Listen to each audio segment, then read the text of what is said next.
evening, everybody. Welcome to another exciting episode here at the Manly Battleships podcast, Last Week in Geek, where we talk about things that happened last week in geeky stuff. I'm Mr. Panda. And I'm Roxstar.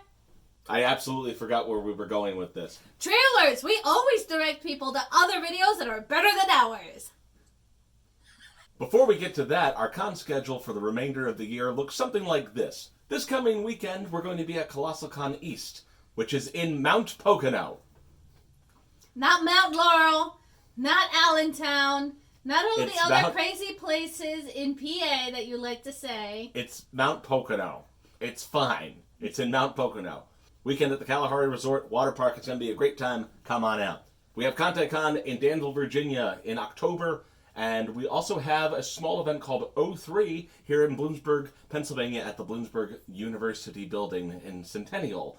That's the first Saturday in October.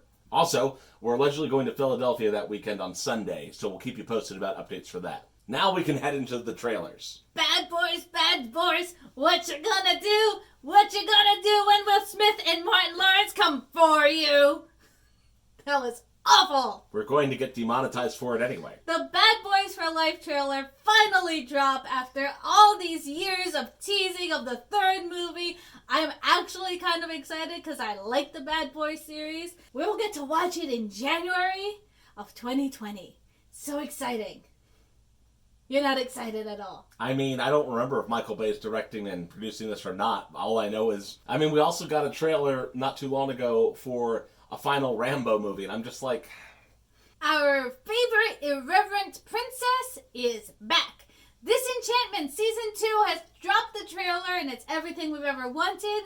I know I can't wait to see the adventures of Tia Beanie, Elfo, and Lucy. In hell. Yes, I too have always wanted a show about going to hell. Actually, yeah, that looks really fun. It does look really fun. It looks like it's going to be as irreverent as ever. I'm pumped. Going down to Hades Town. Especially because it actually drops September 20th of this month. So, I know what I'm binging. And, Honk! This is... Honk! Honk! If you didn't know why he's doing that, in What the Fuck 2019...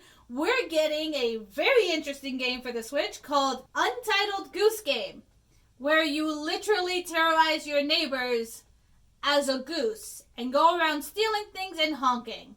I mean, geese are evil, so it makes sense, I guess. You can enjoy that, guess what? The 20th of September of this month. So choose between Disenchantment and Untitled Goose Game, I guess. Updates and continuations of stories we've covered in previous episodes include the ongoing saga of Kyoto Animation. The newest Violet Evergarden film has been delayed. It was originally scheduled to be released in 2020. The production has been pushed back to an undetermined date pending further developments. In addition to that, Violet Evergarden Gaiden, Eternity and the Auto Memories doll will honor some of the staffers that were lost in the fire by having a special credits slide for them in the end credits. Back in 2017, EA had a very major controversy over Star Wars Battlefront 2. If you guys don't remember, which I'm sure a lot of people do, it was all about the fact that they had loot boxes that you could either pay for the characters or spend hundreds of hours unlocking them, which people do not have time for. When people expressed their anger towards the company, they did something really dumb. They went to Reddit. First mistake. Then they defended themselves. Second mistake. And now that mistake has been permanently immortalized with the help of the Guinness Book of World Records. They are in the 2020 book as the most downvoted Reddit post ever. Congratulations, EA! Congratulations.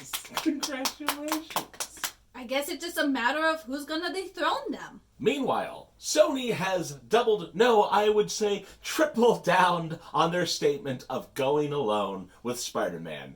Completely convinced that Marvel and Feige had done fine with the Spider-Man movie, they still attest that they can do something even more exciting on their own.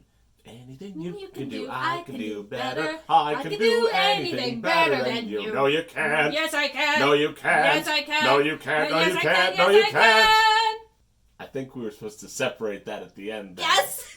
Speaking of comic book movies, by the way, the Joker's final trailer has managed to land the movie in something of a controversy. According to some people, taking a white man to the edge of insanity and then breaking him into a violent person is considered politically unsound in the current climate. Politically unsound? What? To continue to censor all of our media? To make people feel safe and sound and not have to have a public discourse about cancel culture, which is apparent in part of the movie, and other things that could lead to somebody's downfall. No, let's not talk about it. It kind of feels like 13 Reasons Why all over again. People just did not even try to take away some of the layers and talk about the actual good parts of it, and just spent their time shitting on it and eventually got it censored. Huh, millennials, there aren't enough mental health resources for the general public. Also millennials, how dare you represent that in popular film? It's kind of weird to shit on millennials when you're a millennial yourself, you know what I mean? Well, I mean, I think we hear it in news just so often. I feel like we're desensitized to this fact. Millennials, we are the reason why the avocado business is failing. We're the reason why... What about all the avocado toast I've been buying? Clearly you're not doing your part. I don't know, I feel like a socially and politically disenfranchised white person latching onto minorities and a narrative against the superstate and corporate America, and then turning that into violent and destructive ends. That sounds like something that's super woke to me. Well, I don't know. My biggest issue is we're judging it based off the trailer and some of the comments coming out of the most recent film fest. And without having watched it ourselves, how much can you really put a narrative on something that's just a trailer? Sometimes a trailer just highlights shit that never actually gets made into the movie. I don't know, I'm still kind of excited to see Joaquin Phoenix's take on the Joker. I like him as an actor. I mean, like, guys, have you ever seen some of his old stuff? He's really interesting to just watch. I mean, like, he was definitely the highlight of that weird movie Signs. You remember the one with the stuff? I can't spoil it. It's an M. Night Shyamalan movie. You know what I'm talking about. What makes it so curious for me is everybody's so anti the Joker movie, and yet people who are really into the DC universe always pair him up with Harley Quinn as if they're some pinnacle of love. It's an abusive relationship. The double standard drives me crazy. Speaking about double standards and feminist values, we have over here Roxy's Feminist Corner. She's gonna dye her hair blue any day now. It's not what you think. I'm actually just a little tired of seeing very clickbaity titles. The clickbait titles are normally about Kristen Stewart, about people asking her to be less gay. And all of the titles make it seem like it was somebody at Marvel. And that Marvel is to blame for not putting her in a Marvel movie because she's too gay. First of all, what the hell is too gay? What is less gay? How? I don't... Let me get the butt plugs so the rainbows don't shoot out my butt. Is there just a rainbow around Kristen Stewart all the time? I don't understand. There isn't Breaking Dawn. Second of all, if you actually bothered to read the article, which the problem is, a lot of people don't anymore, which is why I'm making this statement. When you read the article, no one at Marvel told her anything.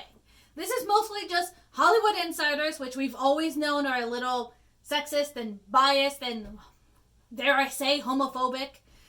And people on the internet, which are actually kind of the same thing. It's this weird conglomeration on the internet. You got your people who are way too on one side and way too on the other side, and the people in the middle who just stay silent.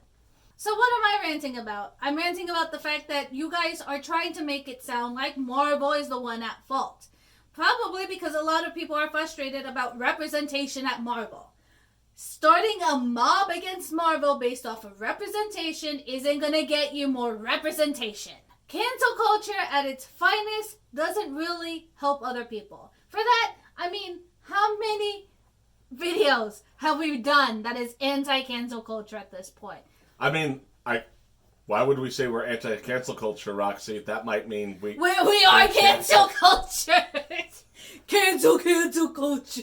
We are the title of our anti-movement. The title of our next deep dive video: cancel culture. I am just a little tired of the mobs and people getting all frustrated, and then journalists fuel that with their clickbait titles. At least try to be honest. And if you guys actually watch this, I really hope that you start trying to not just read the titles and skim it. If you don't want to read an entire article, there's a wonderful subreddit called Saved You a Click. Go there. It's not called TLDR? I feel like that's a waste of an extension. No, one is called I Saved You a Click. And it's just basically people going, oh, here's the title. Yeah, that's not what that's about. That's it for this episode of Last Week in Geek. It was a little bit of a short episode, but we hope that you enjoyed it despite that. And we hope to see you not only next week, we also hope to see many of you at this coming Colossal Con East in Mount Pocono this weekend. Catch you later. Bye-bye.